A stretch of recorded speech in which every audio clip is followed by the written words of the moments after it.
Bom, hoje eu vim aqui falar um pouco sobre a economia feudal. A economia feudal era uma economia agrária e de subsistência, baseada na posse de feudos. Os feudos eram grandes extensões de terras localizados nas áreas rurais e eles eram comandados pelos senhores feudais. Bom, no feudo era possível encontrar os castelos fortificados, as aldeias, as terras para cultivo, os pastos e os bosques. O feudo era dividido em 3 partes, sendo o manso senhorial a primeira delas. O manso senhorial era considerado as maiores e as melhores terras, cujo eram destinados para os senhores feudais. Só que como esses senhores feudais não trabalhavam, quem cultivava essas terras eram os camponeses. Porém, eles cultivavam não para eles, e sim para os senhores feudais e para suas famílias. A segunda parte do feudo era chamada de manso servil, pois era a parte destinada aos servos. Nessa parte do feudo, eles podiam cultivar alimentos e produtos necessários para sua sobrevivência. Em troca, eles prestavam serviços aos senhores feudais e pagavam impostos. A terceira parte do feudo era chamada de manso comum. Nessa parte, tudo que era produzido ali, todos podiam usufruir. Essa parte incluía as florestas, os pastos e os bosques. Bom, agora eu vou falar um pouco sobre as características da economia feudal. A economia feudal era dedicada para o consumo local e não para as trocas comerciais. Portanto, o escambo era realizado através de produtos cultivados no feudo, sabendo que não existia um sistema monetário. A agricultura era a principal atividade desenvolvida no período do feudalismo. O artesanato também era marcante, porém ele era destinado mais para a produção de utensílios domésticos e ferramentas. Vale lembrar que o sistema social desse período foi marcado por uma sociedade estamental, ou seja, dividida em estamentos.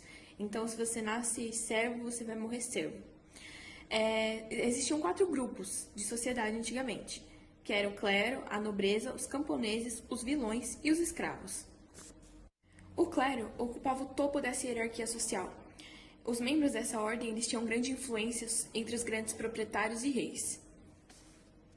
Em seguida, tinha-se a nobreza, a qual detinha o controle dos feudos e de todo o cenário político da época.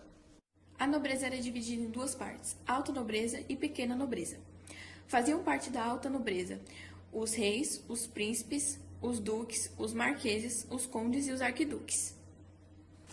Faziam parte da pequena nobreza os viscondes, os barões e os cavaleiros. A maioria da população feudal eram camponeses. Eles eram submetidos a condições severas de trabalho e a maioria deles trabalhava em regime de servidão. O serviço mais pesado dos feudos eram responsabilidade dos camponeses, como o trabalho nas terras e a produção agrícola. Em troca disso, muitos camponeses esperavam que a penúria do mundo terreno fosse recompensada pela salvação de suas almas. Os camponeses também eram responsáveis pelo pagamento de impostos aos senhores feudais. O primeiro desses impostos era a corvéia, que representava o cultivo das terras senhoriais, que devia ser realizado pelo menos 2 vezes por semana. E quem realizava esse trabalho eram os servos. O segundo desses impostos era a talha, que era um imposto que os servos estavam obrigados a entregar cerca de metade da sua produção agrícola para os senhores feudais. O terceiro desses impostos é a captação, que significava o imposto pago pelos servos aos senhores feudais relativos ao número de pessoa, ou seja, por cabeça.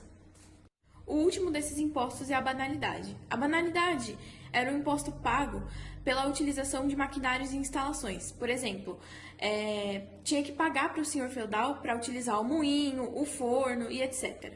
Esses representantes fundamentais da sociedade medieval, ainda podemos falar sobre a existência dos vilões e dos escravos.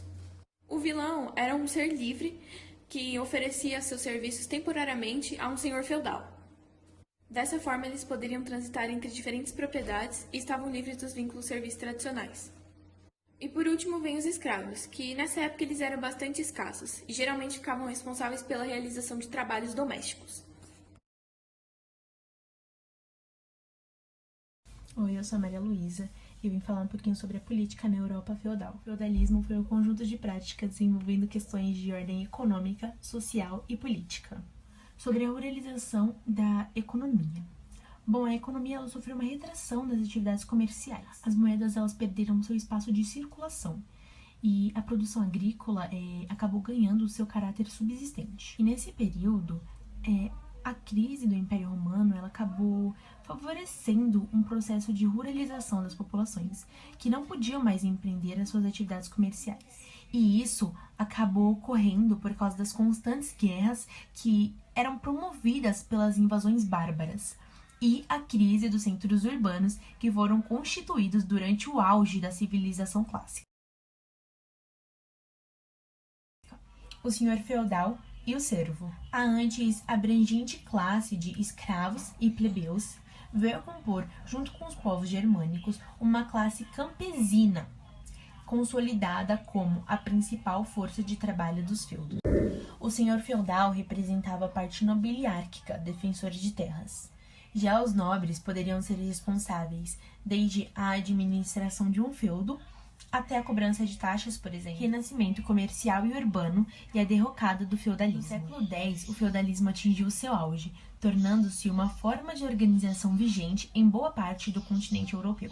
Já no século seguinte, o aprimoramento das técnicas de produção agrícola e o crescimento da população ajudaram na volta das atividades comerciais. E finalmente os centros urbanos voltaram a florescer e as populações saíram da estrutura hermética, que marcou boa parte da Idade Média. Bem, agora eu vou abordar um pouco a parte da religião. Acontece que um importante papel na formação do sistema feudal foi desempenhado pelo catolicismo, como, por exemplo, a evangelização dos bárbaros. Todos sabemos que a Igreja Católica é considerada uma herdeira da cultura clássica. Isso só foi possível porque ela monopolizava muito o conhecimento das pessoas, ou seja, naquela época o conhecimento era algo exclusivo da Igreja, ela se sobressaía nesse quesito. Bem, sua estrutura em forma de hierarquia estava dividida em duas partes, o clero e o baixo clero. No clero estavam os representantes da nobreza, que ocupavam os cargos de liderança. Já no baixo clero estavam a parte pobre da população, ou seja, a maioria.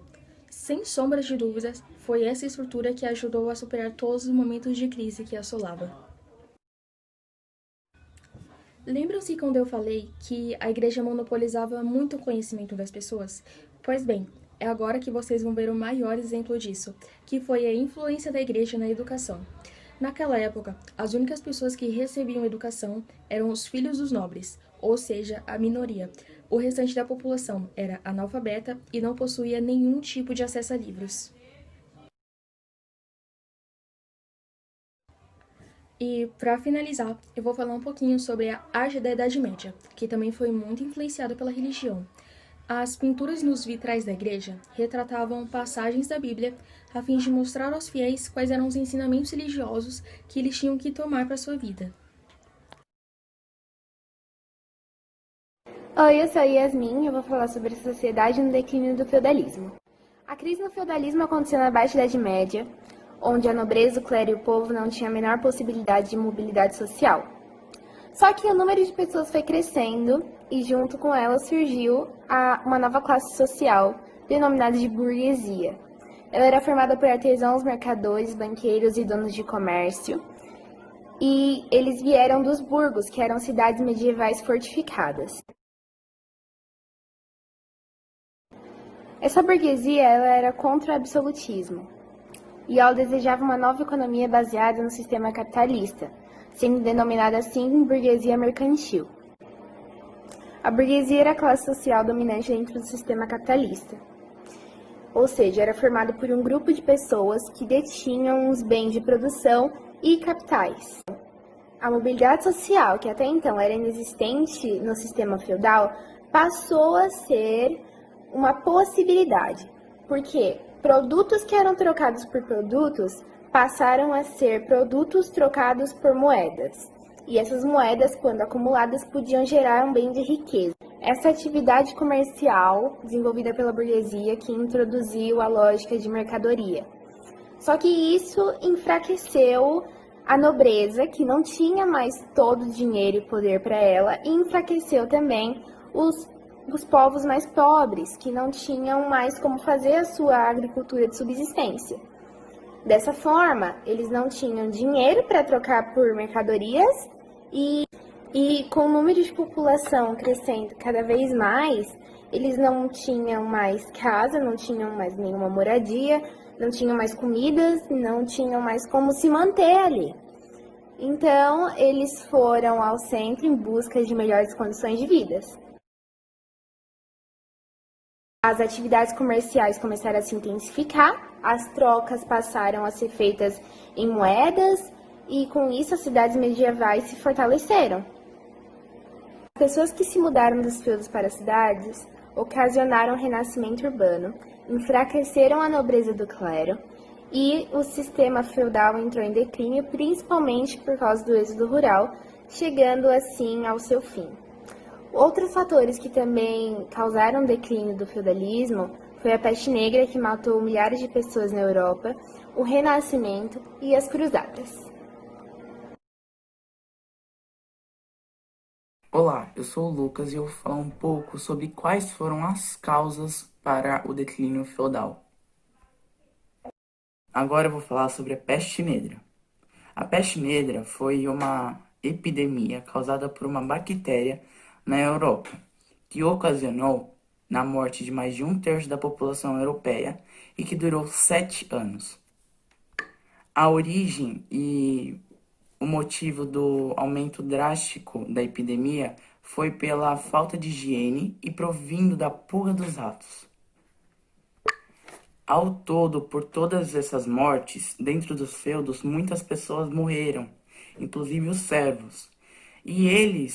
E os que restaram acabaram ficando sobrecarregados de serviço.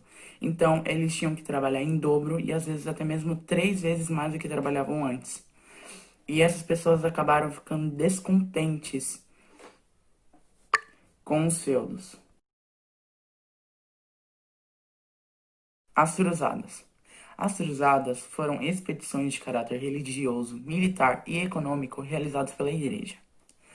Nela surgiu o renascimento comercial na Europa. Também desencadeou a queda do sistema feudal, devido ao aumento de rotas ao Oriente e à abertura do mar Mediterrâneo, cujo era dominado pelos árabes. Renascimento.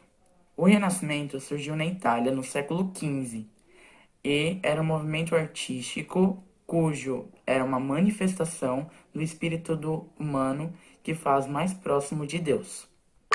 Com o Renascimento, o antropocentrismo humanista ocupou o teocentrismo, cujo era o poderio da Igreja e já ocupava esse lugar há muito tempo.